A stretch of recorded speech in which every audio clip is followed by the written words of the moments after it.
નમસ્કાર મિત્રો, મારી ચેનલમાં તમારું સ્વાગત છે। મિત્રો, તમે પણ ચેટ જીપીટી પર વધુ પડતો વિશ્વાસ કરો છો અને એ ચેટબોટ પાસેથી ફિટનેસ ટિપ્સ કે ડાયટ પ્લાન લો છો તો સાવધાન થઈ જાઓ। એ દ્વારા આપવામાં આવેલી સ્વાસ્થ્ય સંબંધિત સલાહ તમારા જીવનને જોખમમાં પણ મૂકી શકે છે।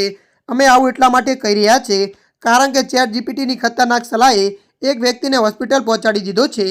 અહેવાલ મુજબ ન્યૂયોર્કમાં એક 60 વર્ષીય વ્યક્તિને ત્યારે હોસ્પિટલમાં દાખલ થવું પડ્યું જ્યારે તેને ચેટ જીપીટી દ્વારા સૂચવેલા ભોજનમાંથી મીઠું કઢાડવાના કડક નિયમનું પાલન કર્યું। ડૉક્ટરના મતે તે વ્યક્તિએ ઘણા અઠવાડિયા સુધી તેના આહારથી સોડિયમની માત્રા અચાનક લગભગ શૂન્ય કરી દીધી હતી, જેના કારણે સોડિયમનું સ્તર ખતરનાક રીતે નીચે ગયું હતું, જેને હાઇપોટિયમ કહેવાય છે।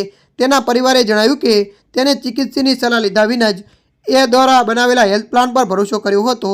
કેસ સ્ટડીના લેખકોએ એ ટૂલમાંથી સ્વાસ્થ્ય સંબંધી ખોટી માહિતીના વધતા જોખમ પર ભાર મૂક્યો છે। ત્યારે મિત્રો, હાલ માટે આટલું। મળીશું નવી અપડેટ સાથે। જો તમને અમારો વિડીયો પસંદ આવે, લાઇક, શેર અને સબસ્ક્રાઈબ કરી નાખજો। ધન્યવાદ।